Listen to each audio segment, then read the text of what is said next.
Hello and नमस्कार दोस्तों, स्वागत है आपका एक और नए वीडियो में। दोस्तों, इनकम टैक्स रिटर्न भरने की अंतिम तिथि सरकार द्वारा 31 जुलाई 2023 निर्धारित की गई थी, लेकिन 31 जुलाई से लेकर के 31 दिसंबर तक आप बिना पेनल्टी के भी अपना आयकर रिटर्न भर सकते हैं। कैसे भरेंगे बिना पेनल्टी के, और अगर पेनल्टी लगती है तो आपके किस केस में लगती है और कितनी आपकी इनकम होगी तब उस केस में पेनल्टी लगेगी, या बिना पेनल्टी के कैसे आप आईटीआर भर सकते हैं, जानेंगे पूरी जानकारी इस वीडियो में। तो बने रहे अंत तक इस वीडियो में, और अगर चैनल को सब्सक्राइब नहीं किया है तो सब्सक्राइब करके बेल आइकन जरूर प्रेस कर दीजिएगा। इनकम टैक्स का रिटर्न भरने के लिए सबसे पहले आपको अपने गूगल क्रोम ब्राउजर में चले जाना है और यहाँ 3 डॉट्स पर क्लिक करके डेस्कटॉप साइट मोड आपको ऑन कर लेना है। इसके बाद में यहाँ पर आपको टाइप करना है incometax.gov.in। ये इनकम टैक्स की ऑफिशियल वेबसाइट है। इस पर आकर के आपको यहाँ लॉग इन कर लेना है। यूजर आईडी में अपना पैन नंबर एंटर करके इस चेक बॉक्स को आप टिक करके यहाँ पर पासवर्ड एंटर कर कंटिन्यू ऑप्शन पर आपको क्लिक कर देना है। क्लिक करोगे तो यहाँ पर जो है आप लॉगिन हो जाओगे। इसके बाद यहाँ पर आपको 3 डॉट्स पर क्लिक करके अपना फॉर्म नंबर 26AS यहाँ पर देख लेना है कि आपकी 26AS में कितनी इनकम आ रही है, या FD पर कितना ब्याज आपका यहाँ पर शो हो रहा है। तो इसको हम प्रोसीड कर देते हैं। प्रोसीड करने के बाद व्यू 26AS फॉर्म, इसके बाद यहाँ पर आपको असेसमेंट ईयर 2023-24 सेलेक्ट करना है और व्यू एज HTML करके व्यू या डाउनलोड कर देना है। इसके बाद आप नीचे स्क्रॉल डाउन करोगे तो यहाँ पर इनकी पेंशन आ रही है 2,65,440। पेंशन के अलावा इनकी कोई भी इनकम नहीं है। अगर आप पेंशन का डिटेल देखना चाहोगे तो किस महीने कितनी पेंशन इनको रिसीव्ड हुई है यहाँ पर आपको शो कर जाएगी। तो वापस चलते हैं अपने होम पेज पर और यहाँ पर आपको दिखेगा फाइल नाउ का ऑप्शन। तो यहाँ इस फाइल नाउ ऑप्शन पर क्लिक करके आपको अपना assessment year 2023-24 filing mode online और कंटिन्यू कर देना है। इसके बाद आप प्रेस रिटर्न फाइल कर रहे हो तो स्टार्ट न्यू फाइलिंग ऑप्शन पर क्लिक कर देना है। यहाँ पर आपको इंडिविजुअल सेलेक्ट करके कंटिन्यू कर देना है। फिर आपकी आय के अनुसार जो भी आपका आईटीआर फॉर्म हो वो आपको यहाँ पर सेलेक्ट कर लेना है। इसके बाद लेट्स गेट स्टार्टेड ऑप्शन पर क्लिक करके यहाँ पर आपको फर्स्ट ऑप्शन सेलेक्ट कर लेना है, taxable income is more than basic exemption limit, या आप अदर्स ऑप्शन भी यहाँ पर सेलेक्ट कर सकते हैं। इसके बाद आपको कंटिन्यू करना है। जैसे ही कंटिन्यू करोगे तो आप अपने मेन डैशबोर्ड पर यहाँ आ जाओगे। मेन डैशबोर्ड पर आपको कुल 5 टैब मिलेगी। स्टेप बाय स्टेप 5 टैब को आपको यहाँ पर कंप्लीट कर लेना है। सबसे पहली टैब हम यहाँ पर ले लेते हैं पर्सनल इन्फॉर्मेशन। इस एरो पर क्लिक करके पर्सनल इन्फॉर्मेशन टैब को ओपन कर लेते हैं। यहाँ पर इनका एड्रेस और कॉन्टैक्ट डिटेल रहेगी।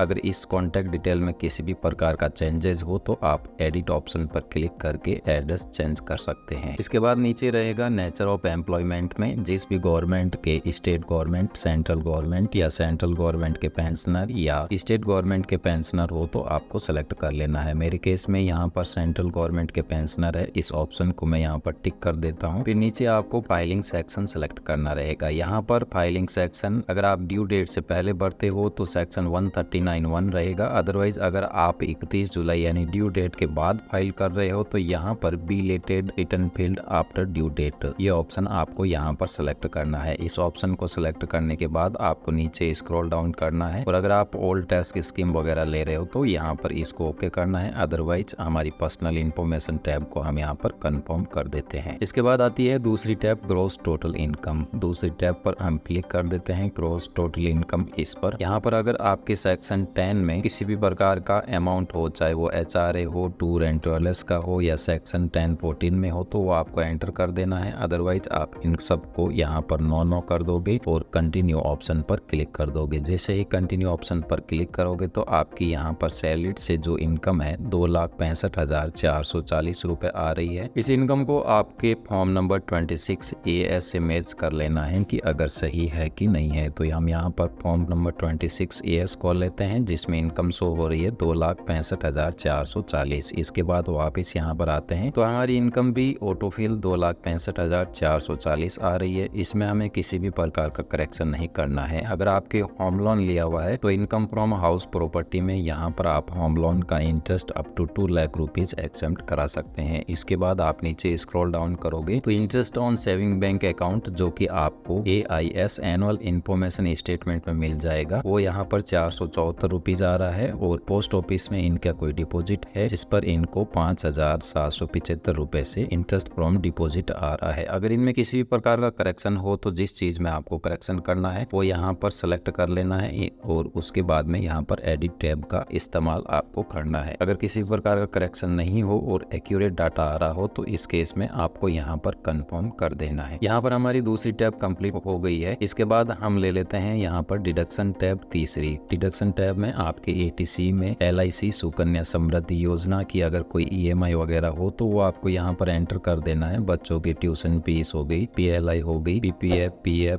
NPS जो भी आपका अमाउंट हो ATC में यहाँ पर यस करके आपको एंटर कर देना है। अगरवाइज नहीं हो तो यहाँ पर नो ऑप्शन आपको सेलेक्ट करके कंटिन्यू कर देना है। इसके बाद यहाँ पर हेल्थ इंश्योरेंस रहेगा सेक्शन 80D। अगर सेक्शन 80D में आपके किसी भी प्रकार के डिडक्शन हो तो उनको यहाँ पर यस कर देना है। अदरवाइज आपको सेलेक्ट टैब पर क्लिक करके not claiming for self and family यहाँ पर सेलेक्ट कर लेना है। इसको आप बाय डिफॉल्ट कर ही लेना है, अदरवाइज नहीं करोगे तो जब आप अपने ITR फॉर्म को वैलिडेट करोगे तो उस टाइम यहाँ पर एरर आ जाएगी। इसके बाद हम ले लेते हैं section 80TTA interest on saving bank account. जो हमारा जितना भी इंटरेस्ट बनता है वो 10,000 रुपए तक यहाँ पर एग्जाम्प्ट होता है। तो हमारे केस में यहाँ पर 474 रुपीज का इनके सेविंग बैंक अकाउंट पर इंटरेस्ट मिला है, वो हम यहाँ पर एग्जाम्प्ट करा लेते हैं। एंटर करके ऐड ऑप्शन पर आपको क्लिक कर देना है। इसके बाद 474 rupees interest on saving bank account यहाँ पर हमारा एग्जाम्प्ट हो जाएगा। इसके बाद अगर आपकी कोई डोनेशन वगैरह हो तो यहाँ पर सेक्शन 80G में एंटर कर देना है। अदरवाइज आपको यहाँ पर कंफर्म ऑप्शन पर क्लिक करके आपकी डिडक्शन की टैब को आपको कंप्लीट कर देना है। इसके बाद चौथी टैब हम यहाँ पर ले लेते हैं tax paid. Tax paid tab पर आपने क्लिक कर दिया। अगर यहाँ पर आपकी सैलरी में से या पेंशन में से या FD में से कोई ब्याज कटा हो और उस पर अगर आपका टैक्स कटा हुआ है, बैंक द्वारा काटा गया है या आपके एम्प्लॉयर द्वारा काटा गया है तो वो यहाँ पर इस टैब के अंडर में आ जाता है। अगर आपकी FD पर ब्याज हो तो वो दूसरी टैब में आ जाता है अदर देन सैलरी में। हमारे यहाँ पर कोई भी टैक्स इनके नहीं कटा है इसलिए हम सीधा इस टैब को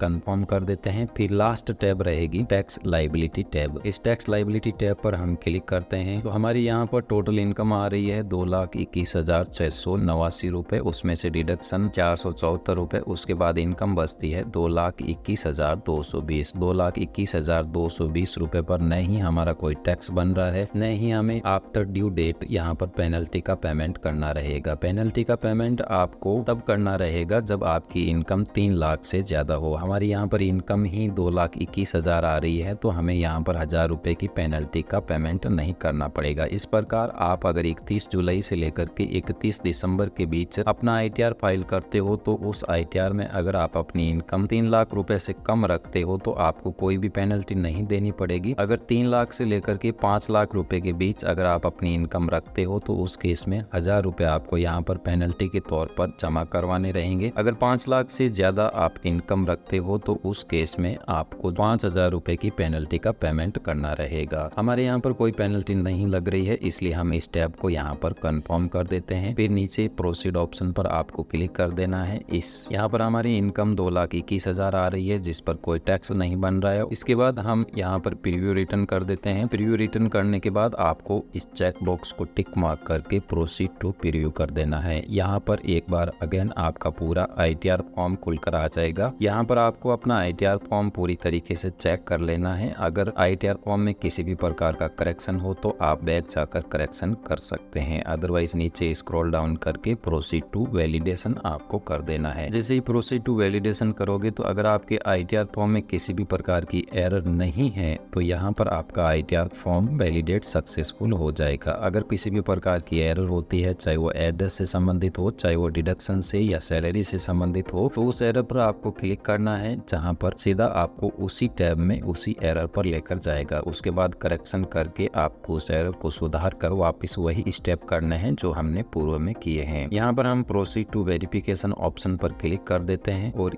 वेरीफाई नाउ ऑप्शन का हम सिलेक्ट करके इसको आधार OTP मोड के थ्रू हम यहाँ पर वेरीफाई कर देते हैं। तो फर्स्ट ऑप्शन रहेगा आधार OTP, यानी कि आधार कार्ड में जो आपके मोबाइल नंबर रजिस्टर्ड है उस पर एक OTP भेजा जाएगा। हमने यहाँ पर फर्स्ट ऑप्शन सेलेक्ट करके कंटिन्यू कर दिया है। फिर यहाँ पर टर्म्स एंड कंडीशन को एक्सेप्ट करके जनरेट आधार OTP कर देना है। इसके बाद यहाँ पर आपको आधार OTP एंटर करके वैलिडेट ऑप्शन पर क्लिक कर देना है। यहाँ पर अगर आपका आधार OTP सही होता है तो कंफर्म सबमिशन यहाँ पर मांगा जाएगा। आएगा। सबमिट ऑप्शन पर क्लिक करके आप अपना ITR सक्सेसफुली यहाँ पर सबमिट कर सकते हो। इसके बाद आप अपने ITR की रिसिप्ट यहाँ से भी डाउनलोड कर सकते हो। अदरवाइज आपको वापस डैशबोर्ड पर आ जाना है और यहाँ पर 3 डॉट्स पर क्लिक करके व्यू फिल रिटर्न ये आपको मिलेगा वापस ई फाइलिंग मेन्यू में इनकम टैक्स रिटर्न फाइलिंग और व्यू फिल रिटर्न। यहाँ से आप अपने ITR की कॉपी डाउनलोड कर सकते हो जो आपने ITR भरा है। हमने यहाँ पर ITR अभी भरा है, जस्ट हमारी कोई भी टैक्स लाइबिलिटी या टैक्सेबल इनकम नहीं होने के कारण हमारा यहाँ पर ITR 143(1) के तहत हाथों हाथ प्रोसेस भी हो गया है, यानी कि ITR भरा भरते ही हमारा ITR यहाँ पर प्रोसेस हो गया। आप यहाँ से ITR का इंटीमिनेशन ऑर्डर भी डाउनलोड कर सकते हो। अगर आपको ITR का AC के स्लिप डाउनलोड करना है तो डाउनलोड रिसिप्ट पर क्लिक करोगे तो यहाँ पर आपका एक PDF डाउनलोड हो जाएगा, जिसको आप यहाँ पर नीचे स्क्रॉल डाउन करके ओपन कर सकते हो। हमने यहाँ पर फॉर्म भरा है 10 अगस्त 2023 को, इनकम ली है 2,21,000। इस पर ना ही हमने कोई पेनल्टी भरी है और ना ही किसी भी प्रकार का फीस का पेमेंट किया है। इस प्रकार आप 31 जुलाई के बाद, यानी कि डेट ऑफ फाइलिंग यहाँ पर आप देख रहे हो 10 अगस्त 2023, 31 जुलाई के बाद भी आप बिना किसी पेनल्टी के इस तरीके से आप अपना ITR फॉर्म भर सकते हो। इस प्रकार दोस्तों आप 31 जुलाई के बाद भी बिना किसी भी प्रकार की पेनल्टी दिए अपना इनकम टैक्स का रिटर्न का फॉर्म आसानी से भर सकते हो। धन्यवाद दोस्तों, जानकारी अच्छी लगी हो तो चैनल को जरूर सब्सक्राइब कर दीजिएगा।